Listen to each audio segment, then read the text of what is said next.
gente? Hoje eu vou mostrar para vocês a instituição que está determinada a gerar o caos no planeta. A instituição que está, assim, cismada com esse foco de querer colocar essa confusão no planeta Terra, sem fazer o circo completamente ficar caótico. Eles parecem que querem isso. E eu vou mostrar para vocês por que realmente parece que eles querem isso. E tudo indica que eles terão sucesso nisso, em fomentar um terceiro grande conflito mundial. O terceiro grande conflito mundial está sendo forçado. Ele está completamente ali sendo implementado propositalmente. Não é um negócio que está sendo construído aleatoriamente. Quem conhece os meus livros, principalmente esse livro aqui, ó, A Beira do Abismo, Geopolítica, Globalismo e Fim do Mundo, se você leu esse livro aqui, você sabe que essa encrenca que está tendo lá na Europa, ela foi fabricada. Aquilo ali foi feito de propósito. Você tem aqui, ó, o capítulo 7 desse livro, se chama A Origem, Biden, o Dragão do Oriente e a Nova Caixa de Pandora. Você vai ver que os caras estão fazendo tudo de propósito. O primeiro capítulo, na verdade, já fala, né, sobre a questão do império que está sendo ali implementado, o novo império. Então, isso tudo vai dar para nós subsídios para nós entendermos que os caras estão provocando o caos. Os caras estão provocando a confusão. Os caras estão querendo encrenca. Sabe quando uma pessoa está quieta no canto dela e o cara fica cutucando, fica provocando, fica agindo como um agente provocador? Exatamente naquele exemplo que eu sempre dou para vocês do Zidane e o Materazzi. Lembra do Zidane e o Materazzi? Aquela situação desagradável que aconteceu lá na Copa do Mundo 2006, na disputa entre a final ali com a Itália e a França. Lembra quando o zagueiro Marco Materazzi, ele ficou ali falando, o Zidane tá quieto na dele, e o cara falando um monte de coisa contra a família do Zidane, contra a mãe do Zidane, contra a irmã do Zidane, falando um monte de impropérios, um monte de ofensas, até o momento que o Zidane, que até onde eu sei, parece ser um cara muito pacato, ele simplesmente foi lá e perdeu a cabeça, deu uma cabeçada lá no cidadão. Você lembra disso? Então, aquilo ali foi uma situação proposital e provocada. Essa reflexão de hoje que eu trago para vocês, ela está baseada num estudo recente trazido por um cara que eu gosto muito do trabalho dele e acompanho muito o seu trabalho, que é o Patrick Bet-David. Patrick Bet-David é um cara que de nascimento ele é iraniano. Ele nasceu em 18 de outubro de 1978. Só que o que aconteceu com ele? Quando começou a encrenca entre os iranianos e os iraquianos lá nos anos 80, ele e a sua família se transferiram para os Estados Unidos em 1988, né? Então, esse cara que nasce lá no Oriente, ele vai morar nos Estados Unidos com 10 anos de idade. E o Patrick Bet-David, ele chegou a servir no sistema de defesa norte-americano, então um cara que tem um know-how do sistema de defesa, que entende essa questão macro mais geopolítica. No decorrer da sua vida, depois dele sair da vida lá no sistema de defesa, ele começou a dedicar a sua carreira no mercado financeiro e nos serviços financeiros. Então, ele fundou ali uma empresa de seguros, uma empresa de marketing e uma distribuidora. E depois ele criou uma marca de mídia chamada Valuetainment. E a Valuetainment, onde ele promove ali o empreendedorismo, o American Dream, né, o American Way of Life e o desenvolvimento pessoal. E ele já entrevistou várias grandes personalidades aí, o canal dele, Valuetainment, é cheio de conteúdo maravilhoso. E hoje eu trago para vocês uma reflexão que o Patrick Bet-David fez nessa semana para que você possa entender o tamanho do problema que nós estamos vendo, ok? Para isso, a gente tem que estudar e entender essa instituição que está querendo provocar o terceiro grande conflito mundial, provocar encrenca, arrumar problema. E essa instituição, segundo o Patrick Bet-David, e eu concordo muito com isso, é ninguém mais, ninguém menos que a própria OTAN, que é a Organização do Tratado do Atlântico Norte.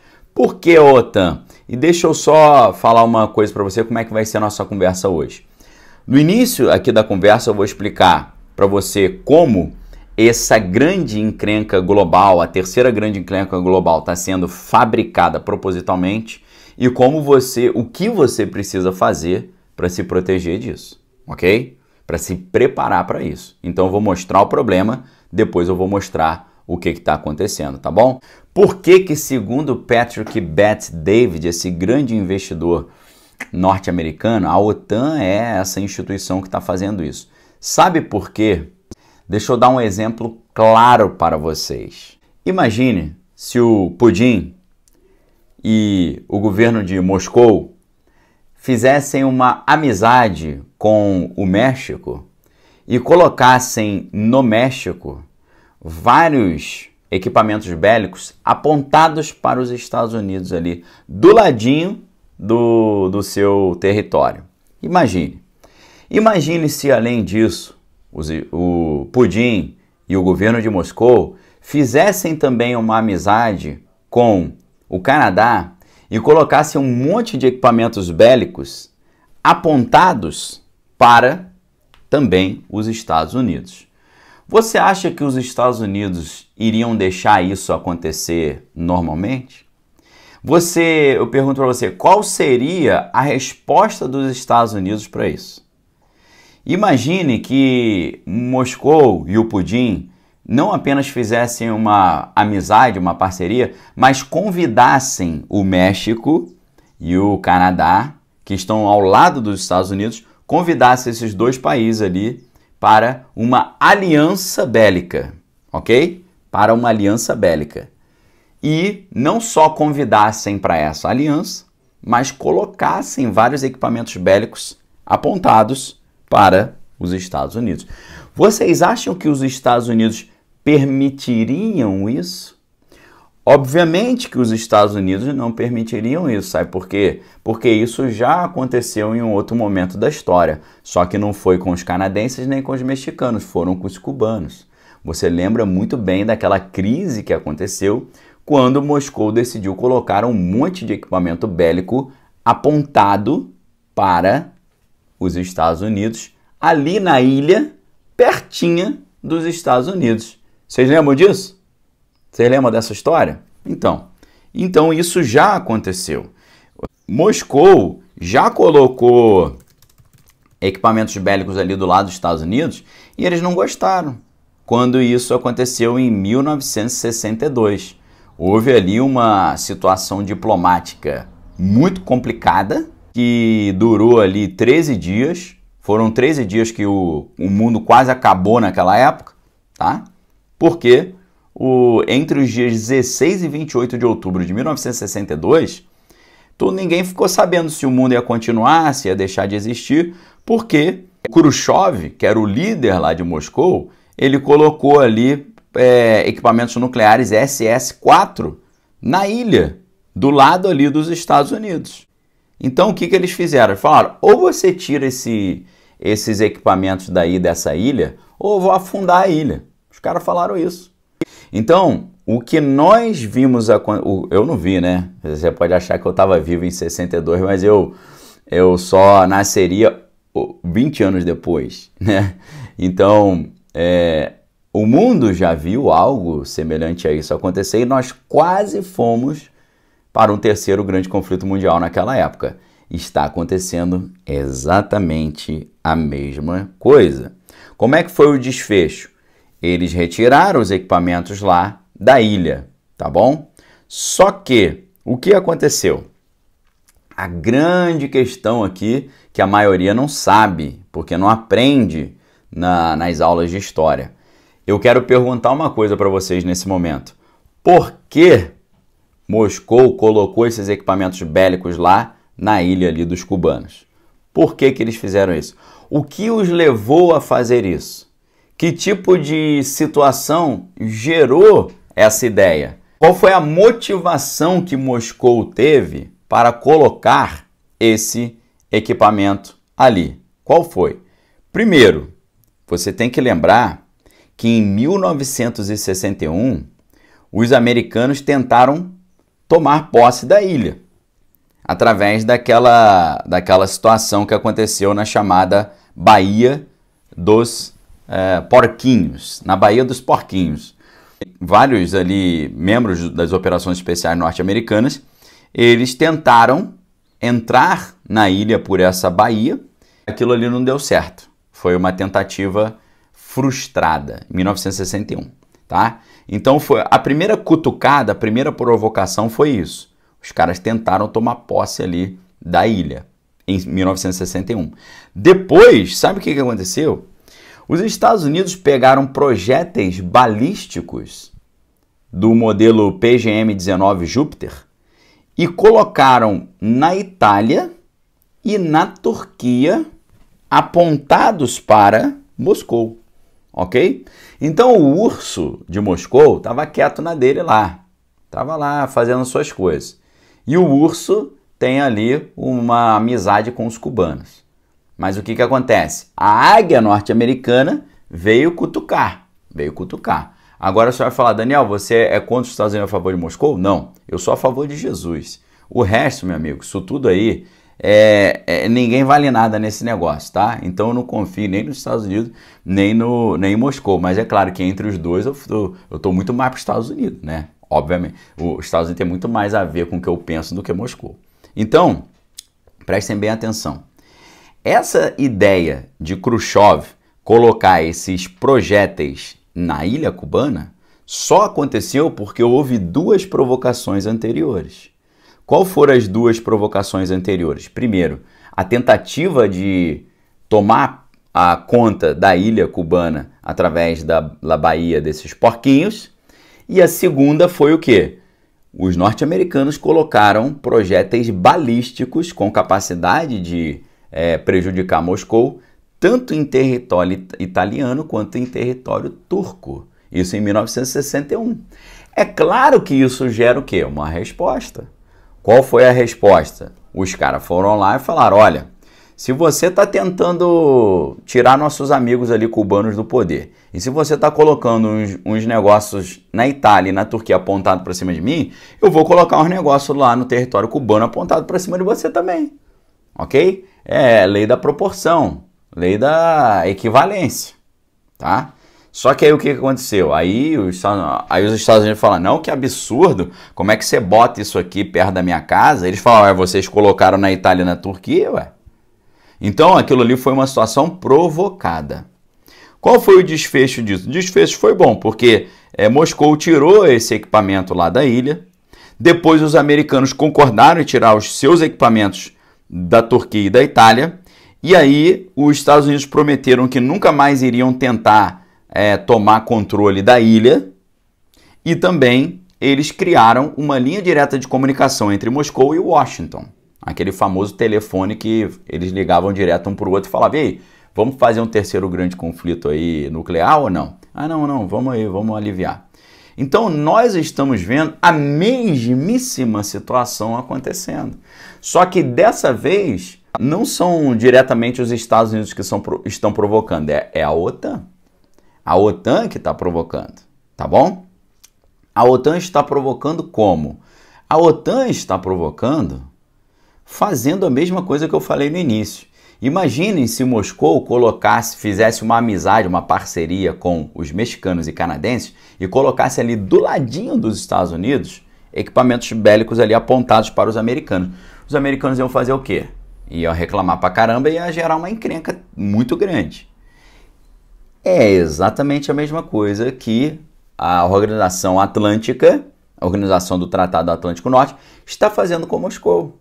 Porque quando você olha hoje os 31 membros que compõem essa aliança atlântica, que é a OTAN, você vai ver que eles já cercaram completamente o país lá do Pudim, e eles estão com um monte de equipamento bélico apontado lá para o país do Pudim. O Pudim vai deixar isso acontecer?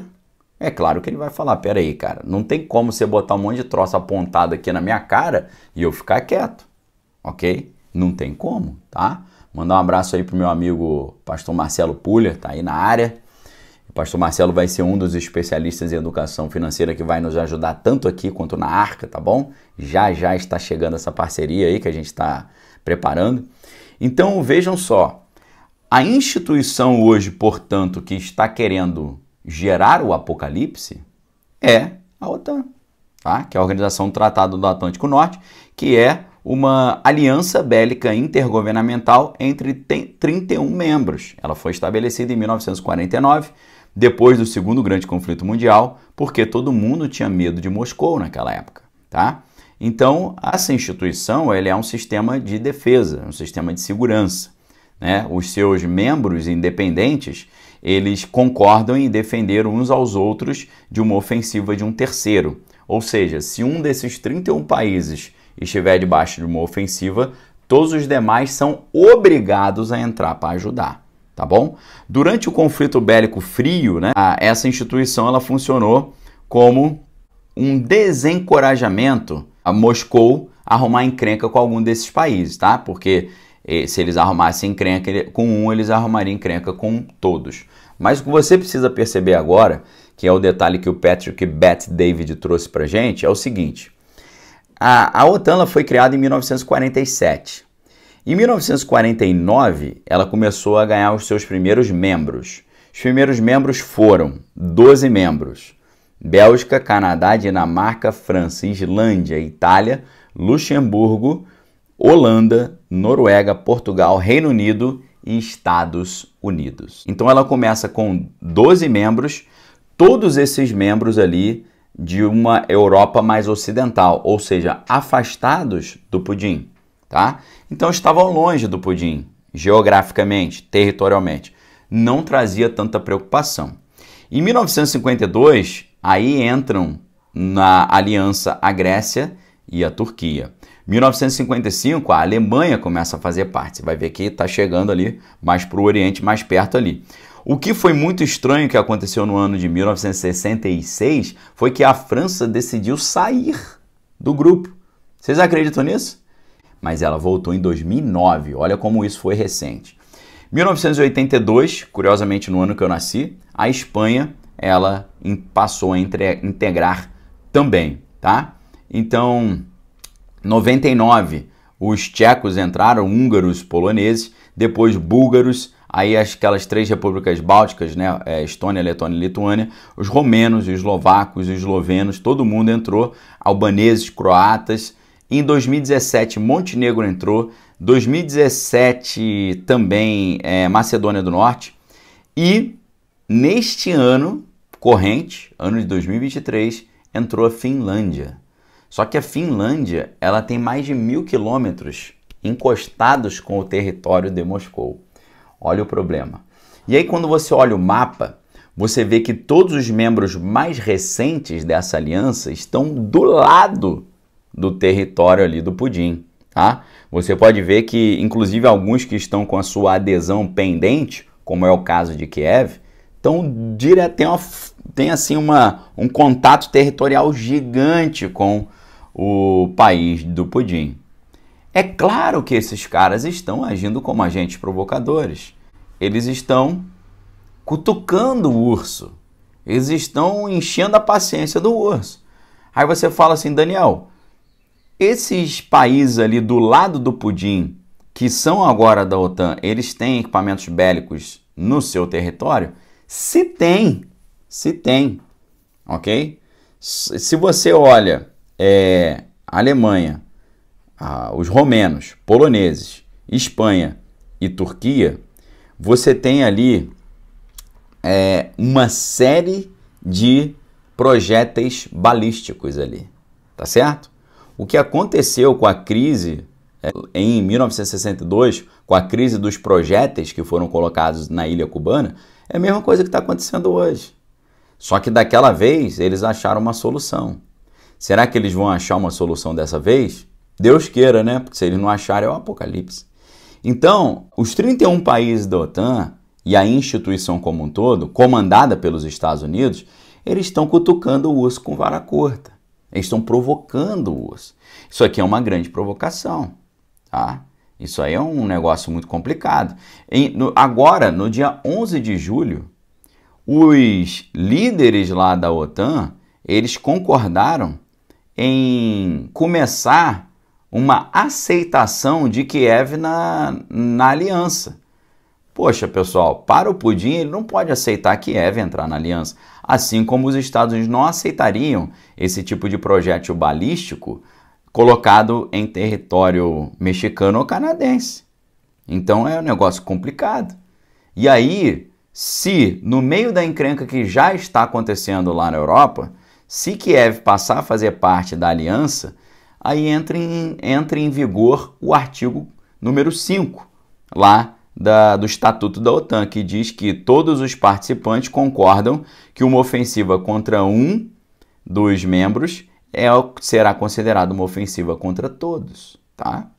Então é claro que os defensores dessa aliança vão trazer vários pontos positivos para ela, como por exemplo, não, essa aliança é muito boa, porque essa aliança desencoraja qualquer ofensiva contra os países membros.